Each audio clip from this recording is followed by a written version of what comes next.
क्योंकि उनमें नेहरू जी क्या कह रहे हैं?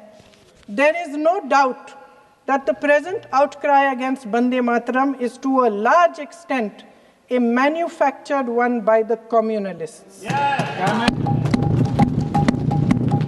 Whatever we can do, whatever we do, we cannot pander to communalists' feelings, but to meet real grievances where they exist.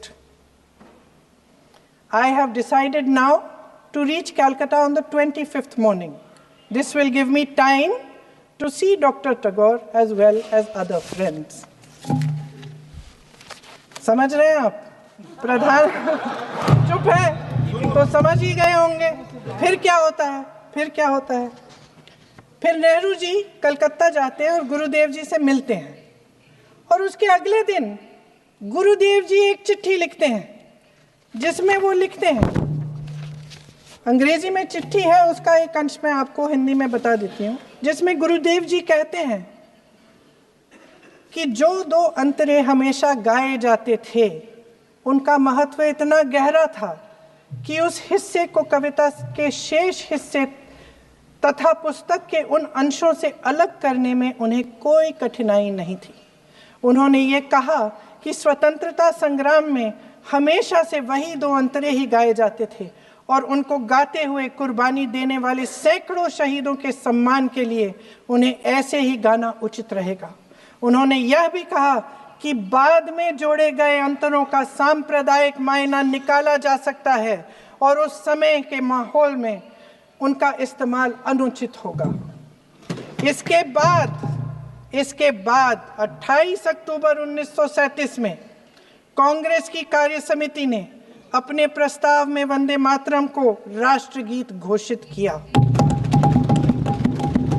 उन्हीं दो अंतरों को कार्य समिति की बैठक में महात्मा गांधी जी, नेताजी सुभाष चंद्र बोस, पंडित नेहरू, आचार्य नरेंद्र देव जी, सरदार पटेल जी, गुरुदेव रविंद्रनाथ टैगोर जी सब मौजूद थे।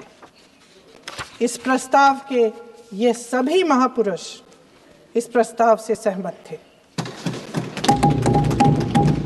आगे क्या होता है ये भी सुना लूं। भारत की आजादी के बाद जब इसी गीत के इन्हीं दो अंतरों को 1950 में डॉक्टर राजेंद्र प्रसाद जी ने संविधान समिति में भारत का राष्ट्रगीत घोषित किया, तब लगभग यही महापुरुष मौजूद थे। इनके साथ साथ B.R. अम्बेडकर जी भी सभा में थे और इनके साथ साथ मेरे सत्ता पक्ष के साथियों के नेता श्री श्यामा प्रसाद मुखर्जी भी मौजूद थे। वही दो अंतरे राष्ट्रगीत घोषित किए, किसी ने कोई आपत्ति जारी नहीं की, कोई आपत्ति नहीं जताई। वैसे इन तथ्यों के साथ जुड़ा एक और तथ्य भी है जो मैं यहाँ पे आपके सामने रखना चाहती हूँ। आज हम अपने राष्ट्रगीत पर बहस कर रहे हैं, लेकिन हमारा राष्ट्रगान भी एक कविता का एक अंश ही है, एक लंबी कविता का एक अंश है।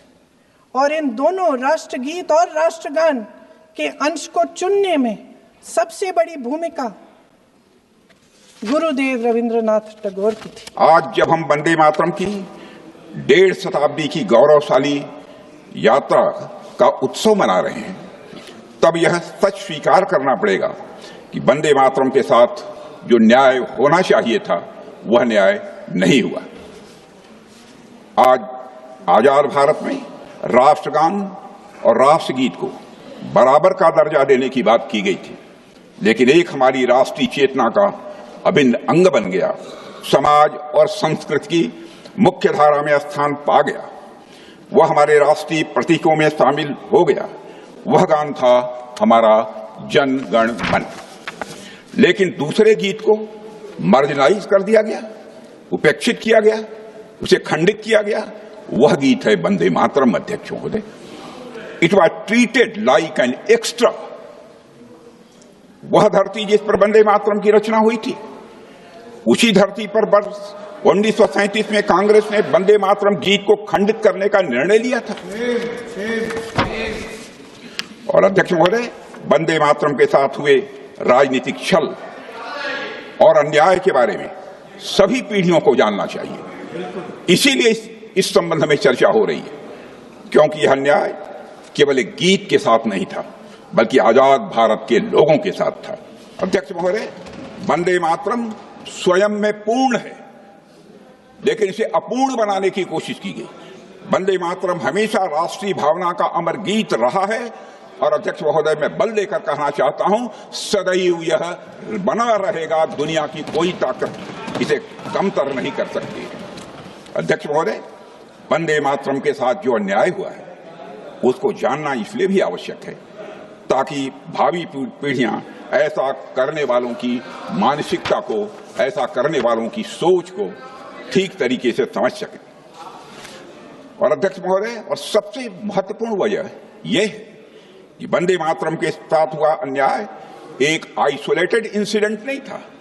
यह तुष्टीकरण की राजनीति की शुरुआत थी जिसे कांग्रेस ने अपनाया। इसी राजनीति ने देश का विभाजन कराया और आजादी के बाद सांप्रदायिक सौहार्द और एकता को कमजोर किया।